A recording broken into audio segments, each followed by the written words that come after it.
Madame la modératrice, merci beaucoup, Monsieur le Président, Monsieur Sow et Madame Cissé. Bonjour à toute l'assistance. C'est avec beaucoup de plaisir que je me retrouve ici avec les alumni et les alumnas de l'Université Senghor pour échanger sur un thème très intéressant, mais surtout d'un enjeu majeur pour le développement de notre pays, mais au-delà de l'Afrique, mais surtout pour la promotion de la paix internationale, à savoir l'économie sociale et solidaire. Je voudrais apporter avant cela une petite précision dans la présentation. Je veux dire que pour le master en finances publiques, ce n'est pas au CESAC, c'est à l'Institut supérieur des finances, mais au CESAC, c'est l'ingénierie de la formation des organisations et des entreprises. Également, je ne suis pas le fondateur d'Africa 21, mais c'est Africa 21 Sénégal. Africa 21 Sénégal est est un démembrement de Africa 21 basé à Genève, qui est membre consultatif de la Commission des Nations Unies pour le développement économique et social, ECOSOC. Donc c'est une branche que j'avais ouverte ici au Sénégal pour contribuer un peu au suivi des objectifs de développement durable. À l'époque, c'était les OMD, les objectifs du millénaire pour le développement. Donc ce sont ces précisions-là que je voulais apporter, mais j'avoue que voilà, c'est une belle présentation. Cela dit, le thème que nous voulons discuter aujourd'hui, à savoir la microfinance et l'économie sociale solidaire dans l'agenda Vision 2050, quelle synergie pour un développement inclusif et durable. C'est un thème, comme je l'ai dit, intéressant, d'actualité et d'enjeu majeur, pour la bonne et simple raison que nous avons constaté quasiment une morosité économique et une exclusion qui font que tous les défis nous interpellent, que ce soit à l'échelle individuelle ou à l'échelle collective ou au plan communautaire, mieux sur le plan du développement de manière globale. L'émigration irrégulière, la pauvreté, le chômage, avec ses corollaires de banditisme, d'agression qu'on voit toujours, le manque d'activité, comme on dit, l'oisiveté est la mère de tous les vices. Au fond que nous devons aller vers une inclusion maximale, je dirais. Faire autant que possible que toute la population puisse avoir une activité qui va permettre à l'individu de pouvoir vivre dignement. Parce qu'on est dans une approche systémique. J'ai l'habitude de dire que si on n'est pas dans la coopération, on n'est pas dans la collaboration, on n'a pas le souci d'altérité, de penser à l'autre. Parce que tout simplement, on est égoïste ou bien on est égocentrique. En réalité, on pose des actes contre soi-même. Parce que souvent, on peut se dire que voilà, je vais bien éduquer mes enfants, je vais leur assurer un avenir propice, mais les enfants d'autrui, ce n'est pas mon affaire. Mais ce sont ces enfants d'autrui-là qui vont vous agresser après. Vous allez garer votre voiture, ce sont des enfants qui vont casser la vie. Alors, juste pour vous dire qu'on a besoin d'avoir cette cohésion sociale interindividuelle communautaire. Et c'est là où je dis que la paix, c'est pourquoi j'avais dit que c'est un enjeu pour le développement du Sénégal, de l'Afrique et pour la paix internationale entre les nations. Parce que la coopération, nous allons développer ça dans le sujet, est un aspect extrêmement important, pour véritablement avoir un monde paisible. Alors, je dois dire que si on a abordé le sujet, toute cette thématique, c'est justement parce que la microfinance et l'économie sociale solidaire ont une même genèse. Si vous regardez tous les modèles, en tout cas l'évolution de la microfinance et de l'économie sociale et solidaire à travers le monde, au début c'était des coopératives ou des mutuelles, partout dans le monde. Parfois c'est sous forme de mutuelle, l'aspect financier, parfois c'est sous forme de coopérative, l'aspect production. Et là également, vous allez voir pourquoi il y a un enjeu par rapport au développement de l'économie sociale et de la microfinance. Donc, si ce n'est pas le levier microfinance, c'est le levier économie sociale solidaire. Donc, mutualisation et production solidaire dans tous les pays du monde ont été à l'origine de la microfinance ou de l'économie sociale solidaire. Parfois c'est à l'origine de la microfinance, parfois c'est de l'économie sociale solidaire. Sachant que cette microfinance est un instrument pour l'économie sociale solidaire, autrement dit pour la production. Quand vous empruntez l'argent, ce n'est pas une fin en soi, c'est pour l'investir dans une activité. Donc c'est lié. Et malheureusement, cela semble n'avoir pas été bien compris par nos prédécesseurs, en tout cas par le régime précédent, parce que nous avons pu constater qu'il n'y avait pas une articulation réelle entre l'économie sociale solidaire.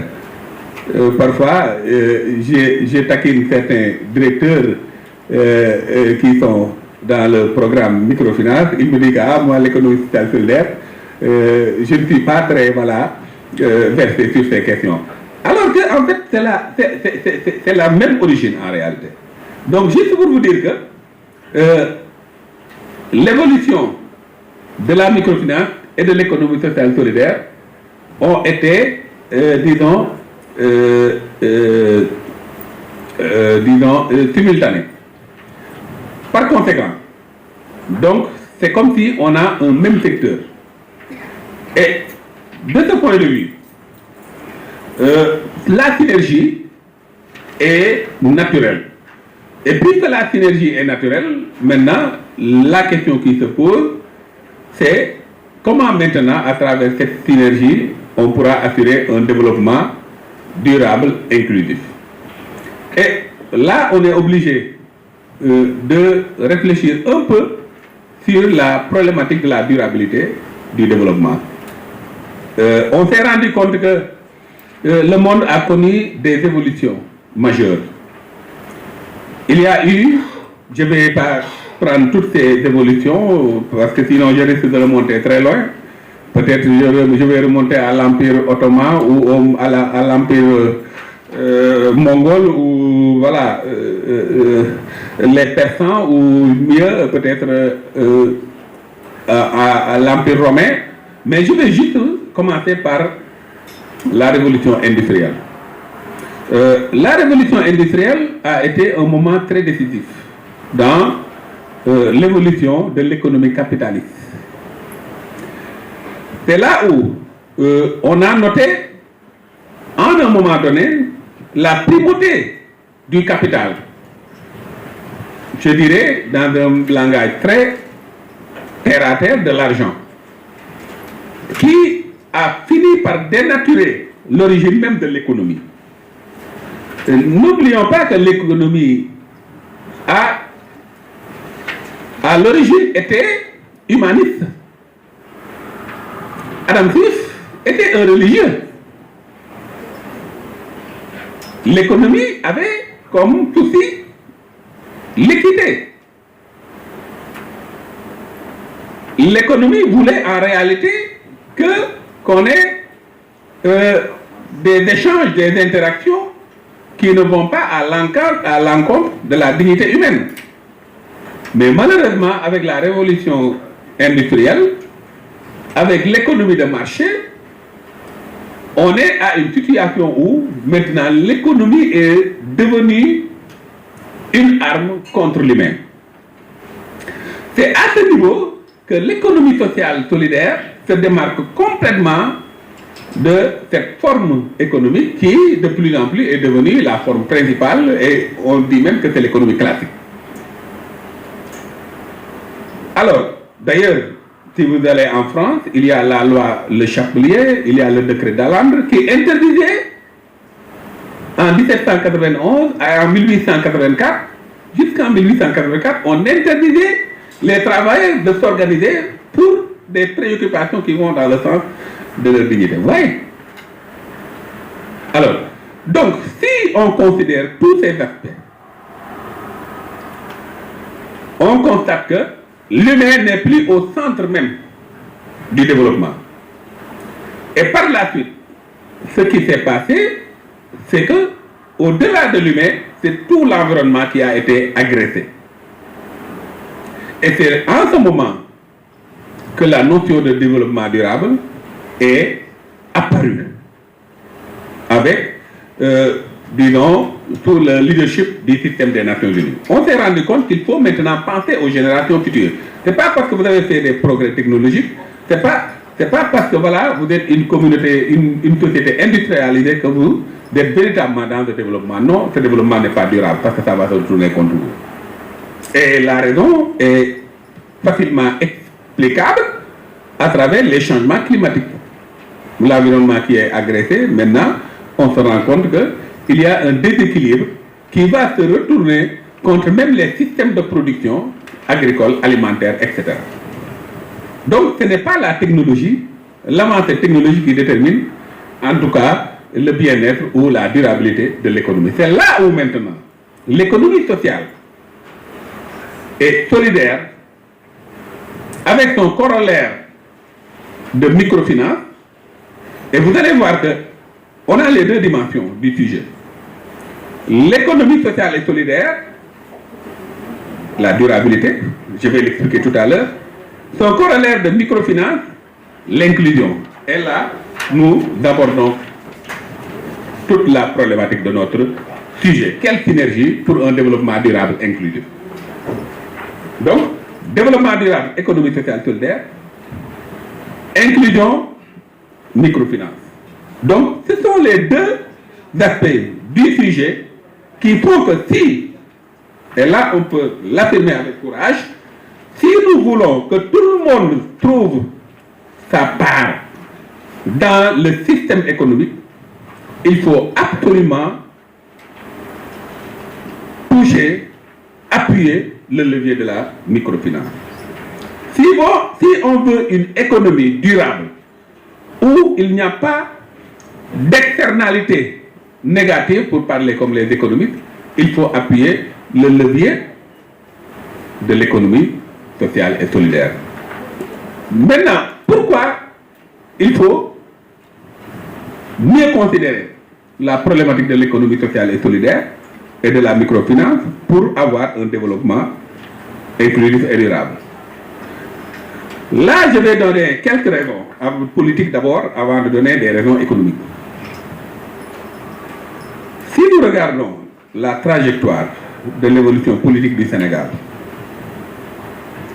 on se rend compte que tout au début de l'histoire du Sénégal, dans les années 60, on avait la chance d'aller vers ce qu'on appelle une économie soutenue. C'est quoi une économie soutenue? C'est une économie, parce que la dimension d'économie soutenue est un angle de l'économie durable, du développement durable du moins. Pourquoi c'était une économie soutenue? Parce qu'à l'époque, Mamadou Dia avait mis en place beaucoup d'initiatives pour faire de telle sorte que l'essentiel de la création de richesses proviennent des producteurs et notamment de l'agriculture, en mettant en place ce qu'on appelle le mouvement coopératif. Ce mouvement coopératif est le fruit des travaux de Ben Madi Cissé et du révérend père Lebré, qui a donné par la suite une circulaire qu'on a appliquée. Et c'est cette même circulaire qui a été à l'origine de la création même de l'École nationale d'économie appliquée, d'où nous sommes sortis. L'objectif du président Mamadou Dia, c'était de faire de telle sorte que ce qu'on appelle les paysans, pour qu'on comprenne mieux, parce que pour moi c'est des agriculteurs, parce que c'est là où le président Mamadou Dia voulait arriver, vont être les acteurs d'une économie primaire avec l'action coopérative qui vont dans le sens même de mettre en place des unités de valorisation, de transformation pour ensuite aller vers l'économie de marché. C'était ça le schéma que Mamadou Dia voulait mettre en place. Cette articulation, évidemment, était en réalité une approche souverainiste. Mais il y avait beaucoup d'enjeux qui font qu'il fallait combattre Mamadou Dia. Parce que Mamadou Dia avait ouvert deux fronts. En plus de n'avoir pas pu avoir à l'époque une bonne communication pour faire passer son projet de rupture. C'est comme si l'histoire est plus ou moins en train de se répéter, parce que c'est plus ou moins la même approche qu'on est en train de mener, mais cette fois-ci, ce n'est plus certaines forces, mais c'est une certaine presse qui comprend les enjeux et qui veut mettre, en tout cas, faire entrave à cette approche souverainiste. Alors, Mamadou Dia n'avait pas misé sur la bonne communication et en partie, il était mis en mal avec la classe religieuse. Parce que les messages qu'on avait fait passer, on devait avoir en réalité une meilleure structuration, une meilleure organisation du système de production parallèlement aux grands producteurs qui étaient les marabouts. Mais on a fait passer le message comme quoi Mamadou Dia veut lutter contre vous les marabouts. Et n'oublions pas que le pouvoir religieux est toujours un pouvoir économique. C'est pourquoi nous, tout récemment, nous avons demandé à nos collaborateurs, dans la perspective de faire comprendre cette révolution économique que nous voulons faire, d'aller auprès de tous les chefs religieux, les chefs coutumiers, les chefs religieux musulmans, chrétiens, les autorités coutumières, pour leur faire comprendre cette approche de disséminer le développement à la base, ou en tout cas la création de richesses par le maximum de citoyens possible. Tout récemment, le directeur de cabinet a fait le tour de certains foyers religieux et le projet va s'élargir sur toute l'échelle nationale. Alors, donc, parce que c'est à ce niveau qu'il faut comprendre l'histoire. L'histoire doit nous aider à éclairer ce qui est devant nous. Il faut tirer les leçons, d'autant plus que, comme je l'ai dit, il y a, pour ceux qui comprennent les théories des relations internationales, ce qu'on appelle, c'est une dimension de la théorie de la coopération, ce qu'on appelle la dynamique interne-externe. Souvent, pour déstabiliser des pays, il y a ce qu'on appelle les relais des puissances hégémoniques,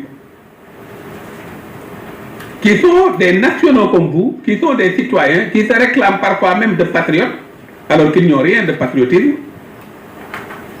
qui sont là et qui combattent la souveraineté d'un pays. C'est ce que j'appelle, moi, dans mon jargon, les traîtres à l'interne.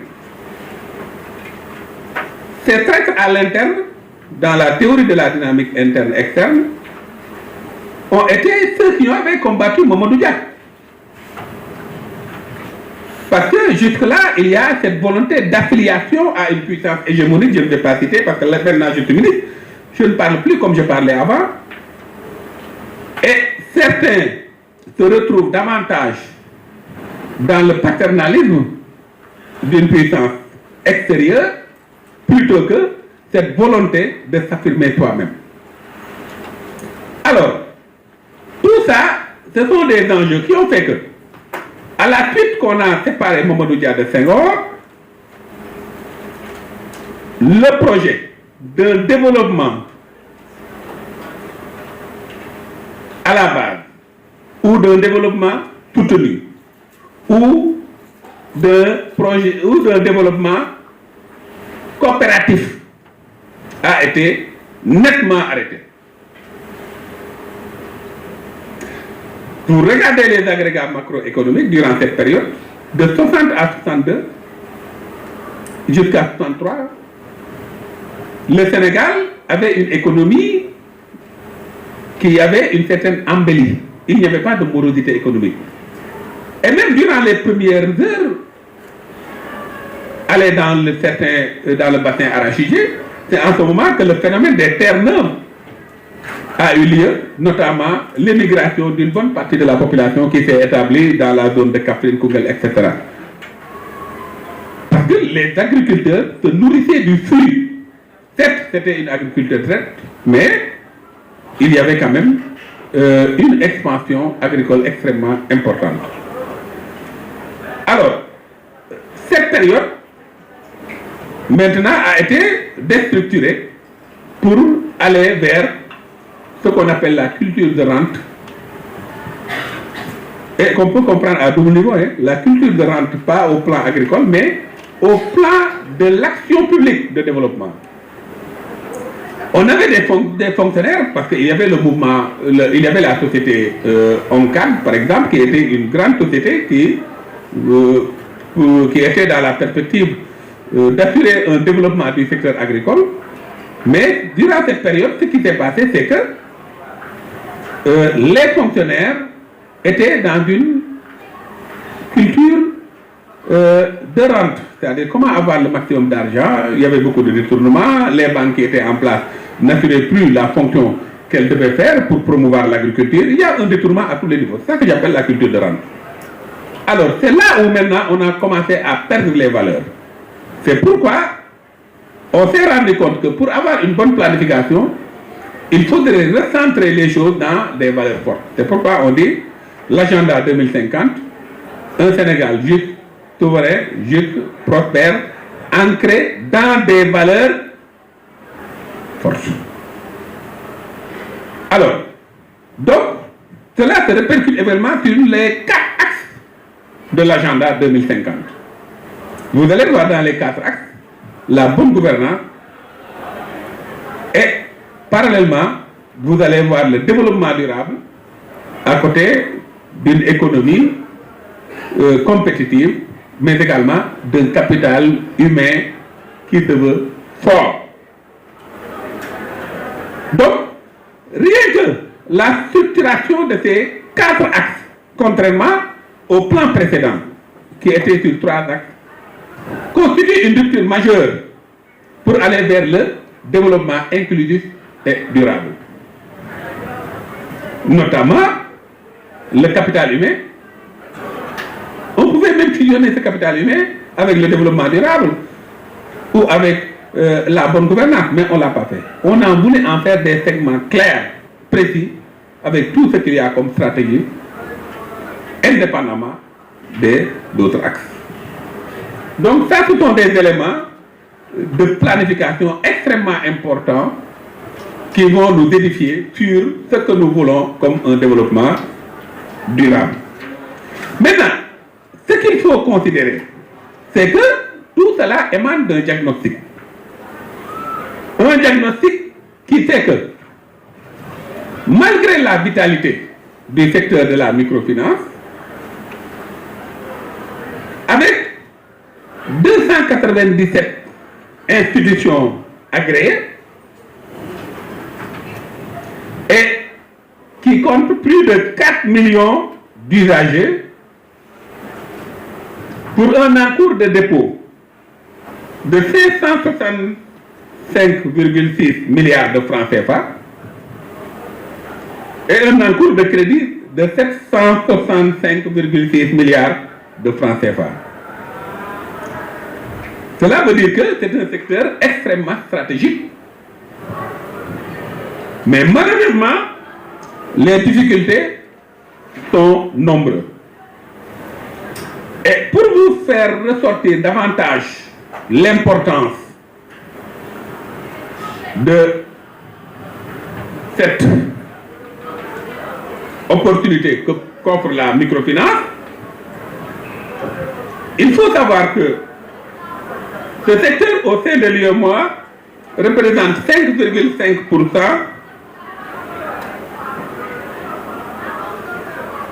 au sein, en termes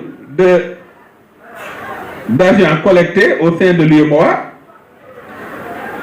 avec toujours un encours de crédit qui représente 7,5%.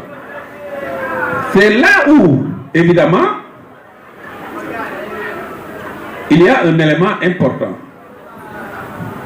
Parce que nous voulons toucher le maximum de citoyens, où la pauvreté, par exemple, dépasse les 50% en milieu rural, alors que nous sommes dans un encours de crédit qui est à 7,5%. Vous voyez le travail qui nous attend comme défi. Et c'est là où également nous avons pensé optimiser. Cette fois-ci, c'est une approche d'optimisation. À partir du diagnostic, les possibilités en termes de microfinance et qui nous a amené à mettre en œuvre, à concevoir le pacte pour l'inclusion financière universelle. Et c'est un dispositif clé à côté d'une stratégie clairement définie appelée la stratégie de financement ciblé pour aller vers un rehaussement de cet encours de crédit, particulièrement en milieu rural, avec les coopératives productives solidaires.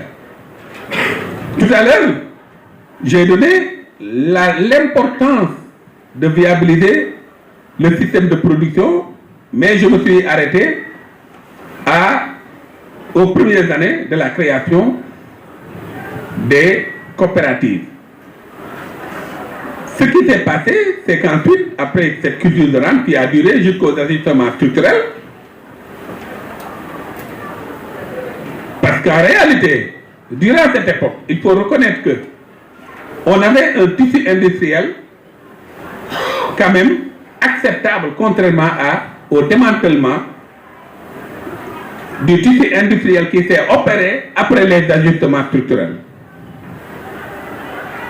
C'est comme si on avait complètement demandé aux pays africains de ne pas s'industrialiser. Donc il n'y avait plus les coopératives, on a démantelé le tissu industriel, et qu'est-ce qui s'est passé? La microfinance a été compris comme un élément, parce que après les ajustements structurels, ce sont les politiques de lutte contre la pauvreté. C'est ça la nouvelle donne. Et même on avait, aligné l'octroi de financement aux possibilités et à la capacité de lutte contre la pauvreté. C'était ça la donne. Et c'est en ce moment qu'on a eu l'effort de la microfinance, notamment sous le régime du président Wade. Alors, ces aspects donc ont été pris comme enseignement avec le régime du président Bassirou Diomaye Diakhar Faye et du Premier ministre pour aller véritablement vers une inclusion financière universelle adossée à une stratégie de financement ciblé. En rupture avec l'approche de fédérer ou de distribution en français qu'on avait dans la microfinance. Je suis un acteur témoin parce qu'à l'époque, la microfinance, l'entrepreneuriat féminin et les PME étaient un seul ministère. J'étais là-bas. Par la suite, la politique de Sédélé est allée vers une politisation. On en a fait par la suite un instrument politique. Et on ne peut pas avoir une visée politique et une visée économique en même temps. Ce n'est pas possible. C'est l'un ou l'autre. C'est l'une ou l'autre. Soit vous optez pour faire de la microfinance un instrument économique, avec tout ce qu'il y a comme logique économique, comme cohérence, ou bien vous en faites un instrument politique. Malheureusement, cela n'a pas été très bien compris, et même au sein des populations. C'est pourquoi nous avons décidé de communiquer beaucoup, de sensibiliser, mais également de sécuriser à travers la systématisation du financement solidaire. Parce qu'avec le financement solidaire, il y a moins de risques. Il y a la résilience par la mutualisation des acteurs. Il y a la transparence avec le conseil d'administration. C'est pourquoi on a généralisé les coopératives productives solidaires.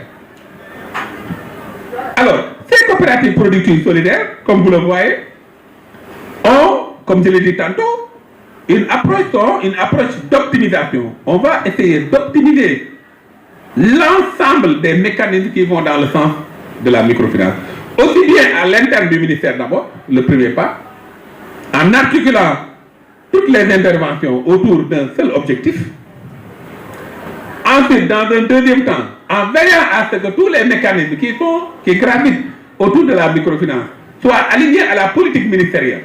Même en dehors de notre ministère, on veille à pouvoir les orienter vers cela. C'est ce qui a amené à signer des conventions avec beaucoup de mécanismes. Jusque-là, tous les mécanismes qui ont accepté, on a signé des conventions avec ces mécanismes pour qu'on puisse avoir une politique cohérente. Et l'objectif, c'est, comme je l'ai dit, d'optimiser, de faire de ces financements des moyens de l'État des mécanismes de garantie, des mécanismes de refinancement et des mécanismes d'encadrement, d'appui technique comme le fonds d'impulsion de la microfinance. Alors, dans cette optique, il y a eu beaucoup de structures qui sont en train de réaliser des actions très importantes et qui sont des déclinaisons de la stratégie nationale de développement à travers la lettre de politique sectorielle 2025-2029. Mais surtout, l'élément fondamental, c'est la très bonne loi d'organisation sur l'économie sociale et solidaire qui a été réalisée par le régime précédent. C'est là où ce régime aurait pu faire des réalisations extraordinaires parce que cette année-là, avec cette loi, le président Macky Sall parlait d'initiative majeure. Mais malheureusement, cette initiative majeure n'avait pas été concrétisée parce que la loi a été votée et rangée dans les tiroirs jusqu'à l'avènement du régime du président Bassirou Diomaye Diakhar Faye et du premier ministre Ousmane Sonko. Donc la loi d'orientation qui a été votée le 15 juin 2022 a été un excellent outil qui a permis de pouvoir baliser énormément de terrain. Et à ce niveau, il faut savoir que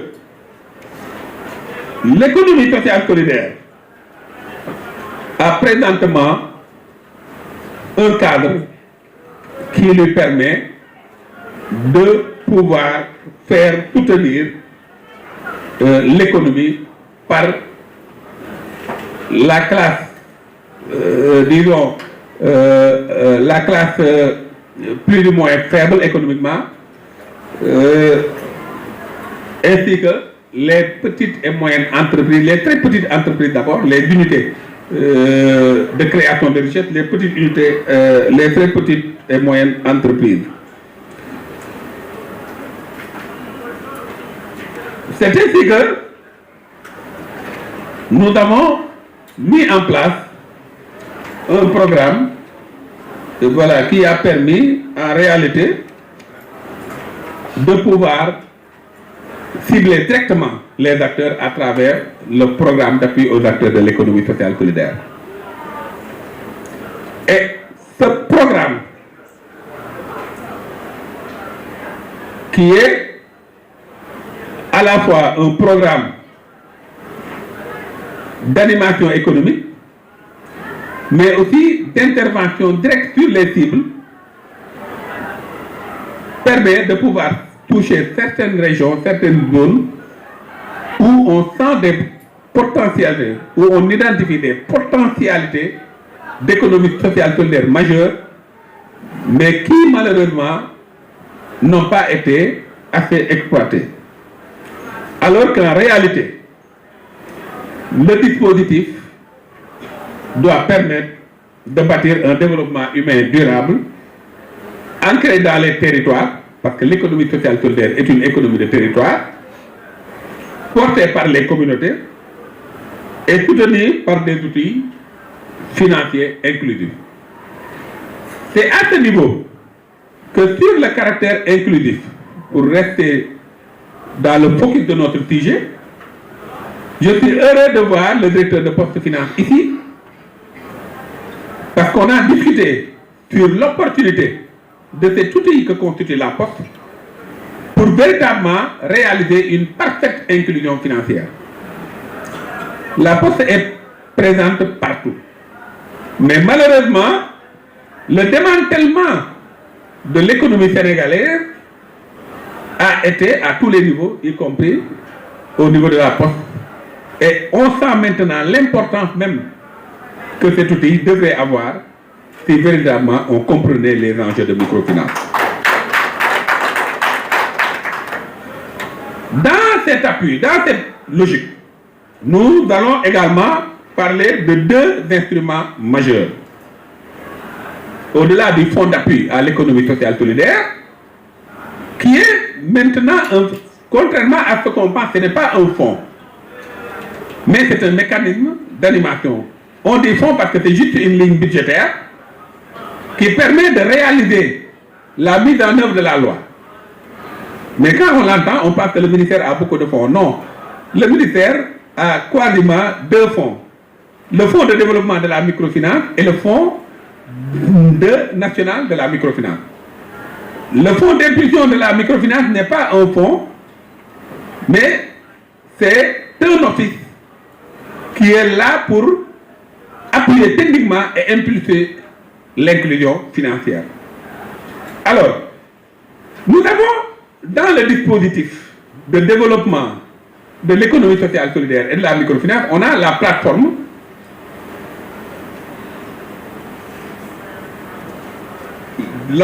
d'appui au secteur privé et à la diaspora sénégalaise, qu'on appelle Plan des Prix, qui vise aussi à appuyer les CPS,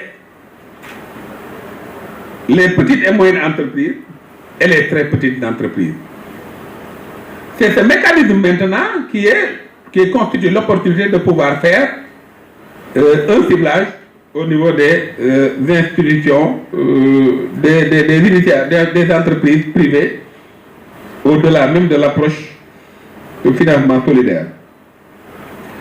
Le fonds de développement de la microfinance est en réalité l'outil majeur d'inclusion, parce que nous tous nous comprenons l'importance de la microfinance islamique.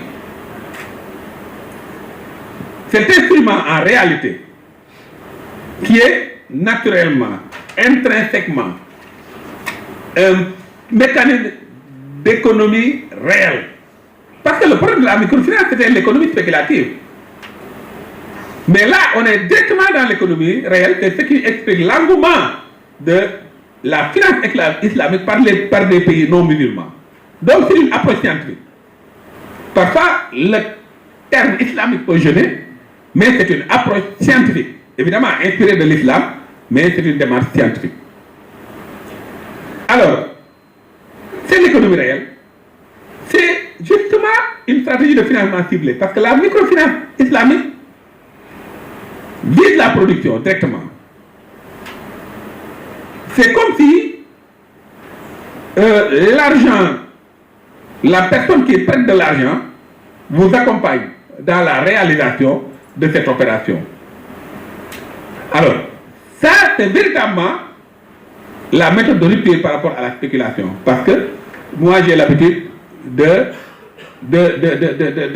dire cela en termes très clairs. Khalis du jënd khalis. Khalis du jënd khalis. Khalis liggéey lay jënd, jëf lay jënd. C'est ça la microfinance islamique. Et à ce niveau, ça permet de dire maintenant que nous avons un défi majeur au plan de la politique de microfinance qui consiste à faire de telle sorte que les institutions de microfinance puissent avoir les mêmes opportunités que les banques classiques. Parce que ce que nous voulons comme résultat, c'est avec les institutions de microfinance qu'on va les avoir et non avec les banques classiques. On ne peut pas comprendre que ceux qui doivent aider les plus faibles ne puissent pas accéder à l'argent à un taux qui leur permet, préférentiel, qui leur permet de pouvoir répliquer cet argent au niveau des couches qui sont les plus pauvres. Et c'est ce qui explique que nous sommes obligés d'aller dans une approche pour faire une rupture, parce que justement, ces institutions de microfinance vont s'emprunter dans les banques classiques pour ensuite vouloir donner aux personnes les plus pauvres. Ça, c'est une aberration. Et nous sommes en train de travailler sur cela. Pour l'instant, j'en ai parlé à mon collègue, le ministre des Finances, et nous allons ensemble voir avec nos autorités, le Premier ministre et le Président, comment aller vers une remédiation de cette situation pour aller vers le maximum d'inclusion possible conformément à notre sujet. Voilà les aspects que je voulais aborder pour conclure simplement en disant que si nous voulons véritablement aller vers un développement durable, inclusif, c'est justement par le levier de la microfinance et de l'économie sociale et solidaire. Je vous remercie de votre attention.